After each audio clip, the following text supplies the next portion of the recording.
Everyone, it's Terry and Whitey the dog. We're out on the hike here on the edge of Santo Tomas, heading back to San Fernando. I just thought I'd show you a little something back here I find interesting. Here they're making some charcoal. They've been clearing the land and chopping down all the trees to make a cornfield and fish pond. So here's so that's a charcoal pit where they've simmered the wood and cooked it and turned it into charcoal. Then they bag it up like that, and that's about a $6 to $8 bag of charcoal. People cook with that here, so very desirable, and a lot of people utilize that. And I guess that's not a bad money thing. So because $6 or $8 here is a little bit more than a day's pay. So most people, about a day's pay. So each bag represents a day of work, and I probably got maybe a dozen bags or something from there. So that's 2 weeks, almost 2 weeks of work making charcoal. So that's why it's so popular here, is the money aspect of it. Here we got some fish ponds. I understand it's an expat. It's either American, British, or Australian. I thought they said he was American, but it is a foreigner, and I think he's married to a Philippine lady. They live on this little house back here, so they've had this area field dug out into different ponds. I think there's 8 of them total, roughly, and they're supposedly, I heard they're doing catfish back here. So they just made this the past few months, so I don't know if it's stocked yet. I thought I seen something splash over there, so maybe it has some catfish in it.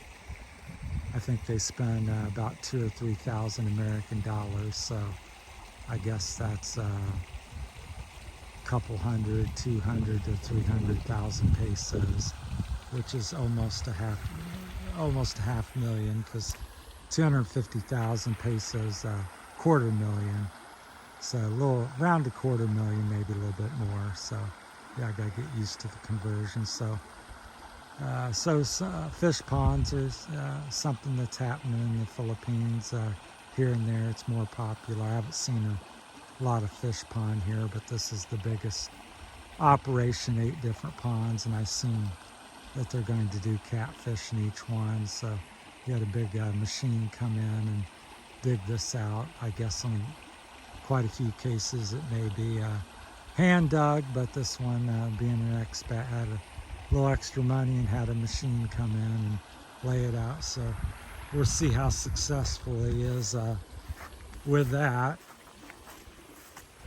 So trying to film and beat the rain home. There may be a scattered shower. So pretty interesting. I'm not sure what they make. I've watched some other videos where they've raised tilapia and some other types of fish.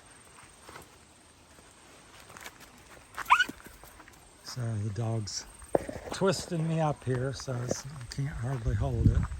So it's at whatever side I walk him on, he wants to walk on the other side, so it's difficult to one-handing things. So up there's their place up on the hill, so I'm pretty sure that's where they live. And usually there's nobody home, but there's somebody there now with a couple dogs, and so they come over here. There'd be weeks and weeks where I don't see anybody, but so over on this side there used to be all kinds of trees, which I really love.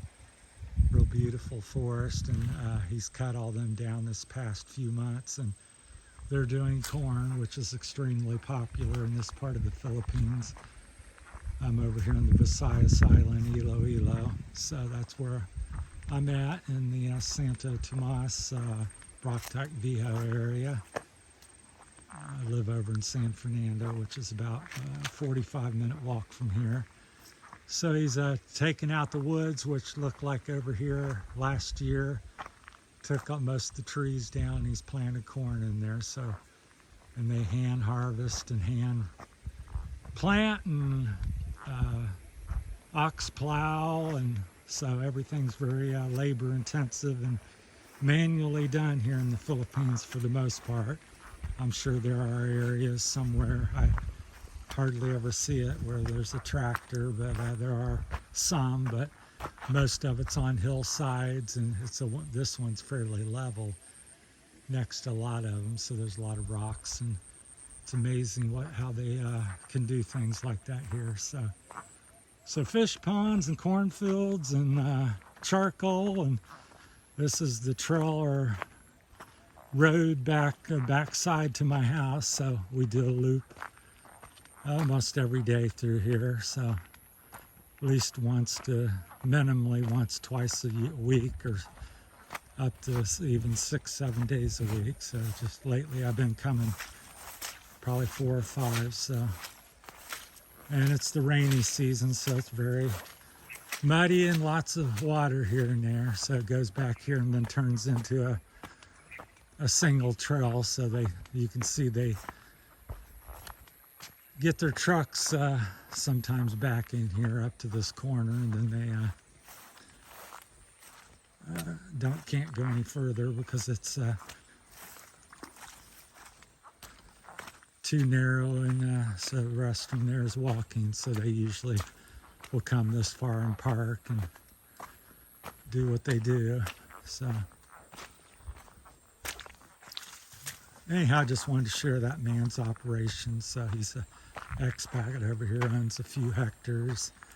Don't know how much. I haven't met him. I just heard all this through rumors, and of course can see what he's done, his work. So here it switches to just a single track up the hill here. So very steep, so I'll be out of breath time we get up here. So yeah, just wanted to share it. So again, it's Terry's Philippine journey, and there's a little secret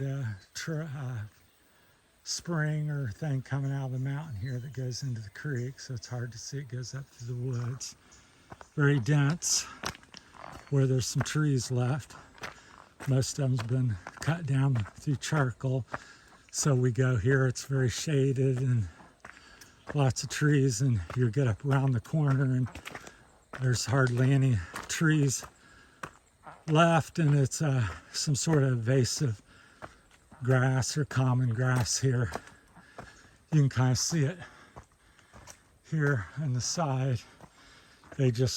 Some local came and whacked all the trees and grass down along the trail, so it was kind of overgrown, and so it's very steep. It's hard to breathe, and the camera makes it look flat, but it certainly isn't. I walk it all the time, and it's always, I can run about 3/4 of the way up, and I'm out of gas and have to walk. So usually by here I'm walking.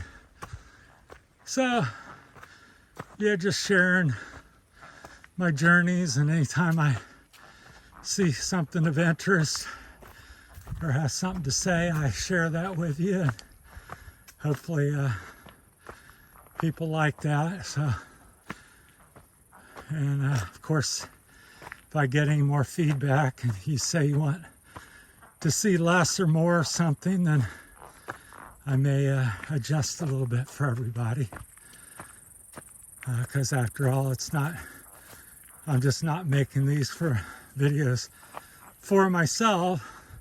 I'm doing what I do and sharing it with you, but I want other people to enjoy it as well. Now we're at the kind of the top of a little rise, but we're not at the top of the hill by no means. I'll show you up here real quick. We'll try to keep this at the 10-minute mark or something. So as we get up around here, you can kind of see the hillside there. So just a few scraggly trees and mainly grass. Then over here again, these hills here, I don't know what they look like on camera, but they're I would say they're 2,500 to 3,500 feet high, maybe up to 4,000 feet high. So they're pretty substantial. So I don't know what they're looking like or to you guys on the camera. But now inwardly here on the Visayas Island, the top I think is 6,000 and some feet is the biggest hill. So that's getting into some mountainish territory. You know, small mountain. I know Everest is much, you know, 2 or 3 times bigger, but you're getting into a pretty sizable hill or mountain at that point. So, and there's some even higher, I think, in the Philippines. But it's quite beautiful. Here's a shot here of the valley, and you can see the hills, and that's what I'm talking about. Probably 100, 200 years ago, that was all trees, shaded, and with people charcoaling and wood for building and stuff. It's here in this area, it seems like 60, 70 some percent is gone, which is really sad. I wish, I'm not complaining about making charcoal or building, but I guess not really complaining either, but I'm just saying I wish they had a program here where you would go back in and plant. So instead of just leaving it bare for 50 and 100 years and hoping something grows back in, now it's slowly filling in, but I think we're looking at 25 to 50 years before that would ever be shaded and, you know, kind of walking without the grass so much through there. So I think even though the growth rate's accelerated because it's warm and tropical here all the time, so the growth rate is 4 times, I would say, or 3 times more than what we get in Ohio, in America, where I'm from. So that's it. Just wanted to share what a fellow expat is doing here with his fish ponds and charcoal and corn planting. So if you're coming and you're going to be in the province, there's a few ideas of what somebody's doing,